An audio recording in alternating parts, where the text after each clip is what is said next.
sobre el Islam. Por eso invitamos a Álvaro Hernández, profesor del Islam y de idiomas. Además, esto nos llegó del secretario general del CELA, del Sistema Económico Latinoamericano, a quien agradecemos, porque es un libro muy importante sobre la diplomacia y el ciberespacio. Hoy en día inclusive hay embajadas virtuales, incluso el profesor que nos recibe hoy y que nos va a hablar sobre el Islam, está haciendo precisamente cursos en electrónica, porque hoy en día todo lo cultural tiene que ver con la inteligencia artificial. Pero iniciemos, para lo que le invitamos es el Ramadán. ¿Qué es el Ramadán exactamente?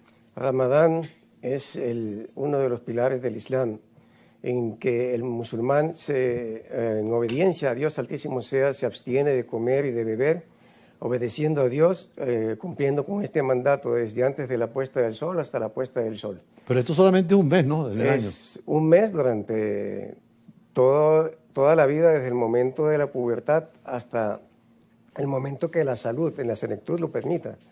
Las personas jóvenes ayunan con fortaleza, pero las personas adultas, enfermas, embarazadas, los niños, tienen la posibilidad, los enfermos que no pueden ayunar de manera permanente, tienen la posibilidad de compensar ese día alimentando a un pobre en su lugar.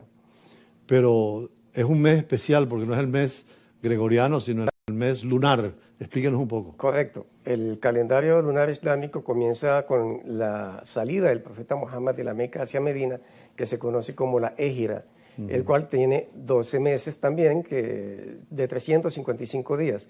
El noveno de este mes se conoce como el mes de Ramadán, lo cual significa calor intenso, comparado con el intenso calor que siente la persona al aguantar la abstinencia de comer en el estómago. Y es durante este noveno mes del calendario lunar que el musulmán ayuna. De esos 2.100 millones de musulmanes que hay en el mundo, la gran mayoría de ellos están obligados a ayunar porque están en la edad y en la salud comprendida. Ahora hay 5 principios que son fundamentales en el Islam. Entre ellos, precisamente uno es, aparte de la oración diaria y la limosna, la visita a la Meca, está el Ramadán.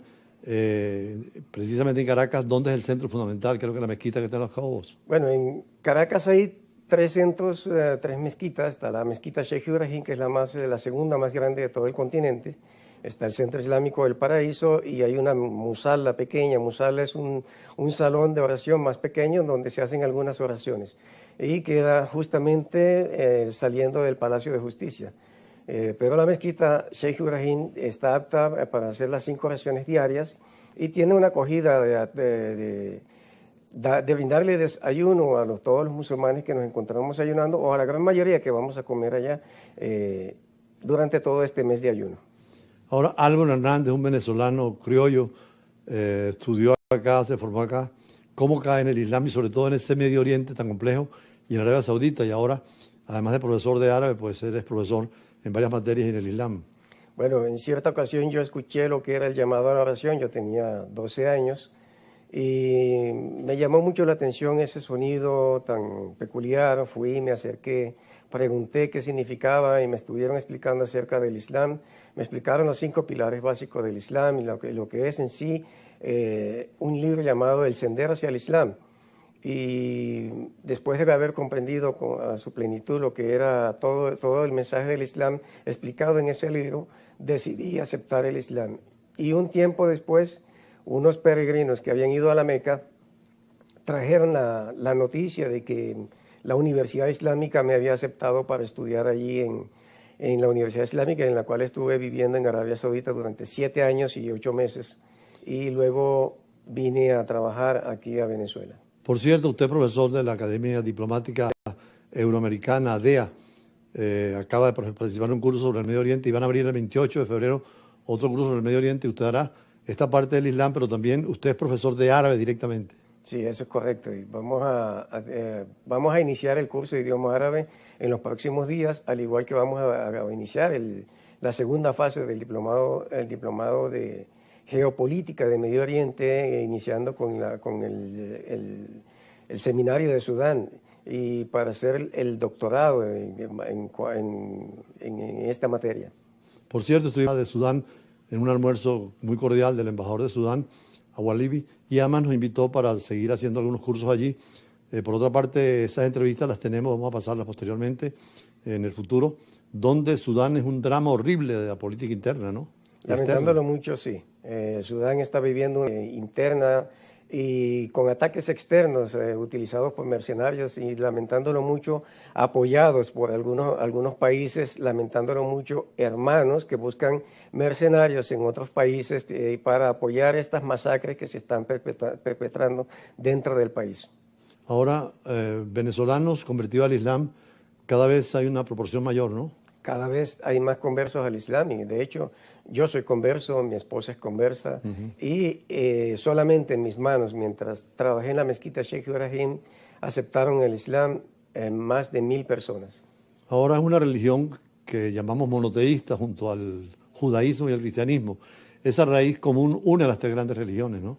Sí, porque todos estamos hablando del mismo creador, el mismo Dios, que hablamos del monoteísmo, hablamos de un solo Dios y que estamos hablando de los mismos profetas que trajeron el mismo mensaje, que es la adoración del único Dios de manera sincera y directa. Ahora, como usted estuvo en el Medio Oriente, yo también estuve como diplomático, y hay distintas expresiones del Ramadán, por ejemplo, el de Libia, que tiene más presencia mediterránea y un poco de influencia europea, y del desierto es distinto al Islam que yo conocí en Kuwait o en Emiratos Árabes Unidos, o al Islam que practica en Saudi Arabia, que usted estuvo en Arabia Saudita. Esas variedades en el fondo no alteran la esencia misma del Islam. No, porque el Islam como tal es uno solo, simplemente que las personas se han ramificado a lo largo de los años en escuelas y estas escuelas influye en ellos los conocimientos que le llegó a los sabios del mensaje del profeta como tal, ya que no existían para aquel entonces los medios de comunicación masivos como los que tenemos hoy, y por eso se crearon este tipo de escuelas basados en esos conocimientos que el profeta, la paz con él, comunicaba, y algún emisario salía predicando ese mensaje y los adeptos practicaban el mensaje acorde al mensaje que había recibido. Profesor, vamos a unos compromisos comerciales y regresamos para profundizar un poco más sobre el Islam y la importancia en el Medio Oriente, en el mundo de hoy, sobre todo el árabe, como idioma que cada vez se impone más, inclusive en Naciones Unidas. Ya regresamos. Internacional por 20 años tiene esta tarea permanente cada día de informar, de tratar de entender lo complejo y dinámico de la noticia internacional, pero siempre en el campo del derecho y las relaciones internacionales. Precisamente el pasado domingo en Embajada y Embajadores, que es el programa también que tenemos aquí en Globovisión, entrevistamos al embajador de Sudán, que me decía precisamente el profesor que estamos entrevistando, Álvaro Hernández, que es comprensible, y donde los hermanos muchas veces se dividen, como pasó con Irak y Irán, que eran musulmanes, pero en dos visiones, el Islam chiita y el Islam sunita. Por cierto, esa diferencia que vemos siempre en la prensa, que los musulmanes tienen dos grandes ramas, el Islam chiita y el Islam sunita, ¿cómo clasificarlo?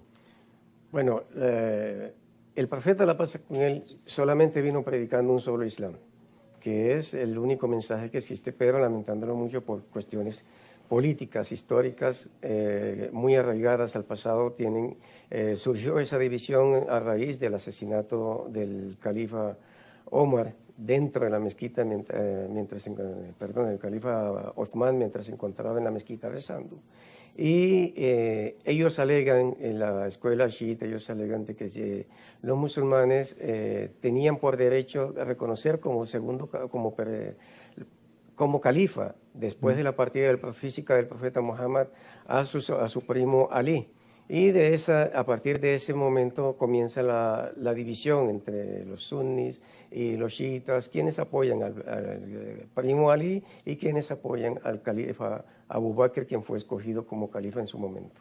Ahora, esa división, pues Irán, Irak, Saddam Hussein en esa época, desgraciadamente entre hermanos, ahora hay una voluntad y está tratando el mundo ahora de llegar a la paz, no solamente entre ellos, sino también en la paz tarde o temprano con Israel y con el mundo cristiano. Los papas últimos han sido muy abiertos al diálogo interreligioso.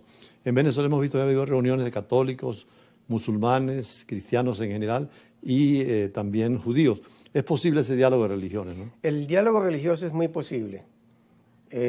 Yo lo que diría que lo que no es posible es el diálogo entre hermanos. Lamentándolo mucho, vemos el caso de Caín y Abel y así sucesivamente.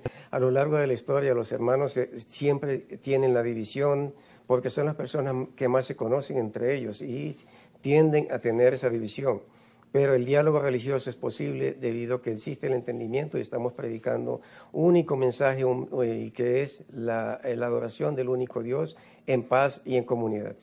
Pero yo creo que las tres religiones hablan del mismo Dios, por supuesto, Sí. reconocen los mismos profetas, tienen la misma historia, el Antiguo Testamento, la Biblia o el Corán, y en el fondo y el Islam, la vocación hacia un Dios único y universal. Es posible que en el futuro se enman mucho más. El futuro está predicho que nosotros tendremos que caminar de la mano, nos podemos comunicar como hermanos y tenemos un mismo horizonte, un mismo objetivo, un mismo punto de llegada que es heredar el paraíso todos por igual. Entonces, la comunidad musulmana, la comunidad judía, la comunidad cristiana, tenemos que entendernos como hermanos que somos, como un solo Dios, una sola espiritualidad. Profesor Álvaro, usted ha estado viendo el último curso del Medio Oriente, que es interesante porque el Medio Oriente es el centro, prácticamente el pivote del mundo, y sobre todo por el petróleo que es tan importante, pero también es fuente de conflictos. Y ha visto en los cursos de la Academia Diplomática ADEA ese diálogo entre todos los muchachos que asisten, muchos son jóvenes que están buscando en otras carreras el trabajo, pero también buscan la espiritualidad. El curso empieza el 28, usted estará dando también esta historia del Islam en general, pero también el árabe.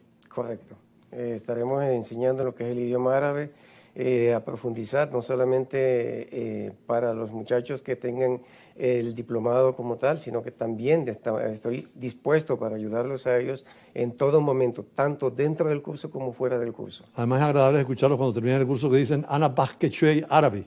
Correcto. Yo hablo un poquito árabe, ¿no? Yo hablo un poquito árabe. Y famoso Chukran, que es en todas partes, ¿no? Y desde aquí les envío un fuerte saludo y mucho ánimo y fortaleza a todos los muchachos que estén dispuestos a aprender el idioma árabe. Ya cuando pasen por la mezquita entenderán que es Alá Akbar, ¿no? Allahu Akbar, salamu alaikum. Alaikum salam. Bueno, gracias, Ahlan wa profesor sahlan. Álvaro Hernández. De todas maneras, invite a sus alumnos para el curso del 28. Bueno, le doy la cordial bienvenida a todos los compañeros, a todos los alumnos que estén interesados a estudiar en el curso de idioma, tanto de idioma árabe como en el diplomado de la segunda fase de geopolítica de Medio Oriente. Esto sería con la Academia Diplomática Euroamericana. Correcto, en la Academia Diplomática. Además, es interesante porque con la Árabe. Academia ustedes visitan las embajadas. ¿Qué embajadas visitaron la vez pasada y qué centros? Hemos visitado la Embajada de Sudán, el Centro Islámico, la Mezquita Sheikh Ibrahim y la Escuela Américo Vespucio, que se encargan de enseñar acerca del Islam y acerca de la diplomacia. Por cierto, fue interesante esa visita porque fueron a la mezquita, pero también fueron a la sinagoga judía y a algunas iglesias cristianas. Ese diálogo se va en la realidad y en Venezuela es posible porque vemos que hay diálogo permanente entre las religiones.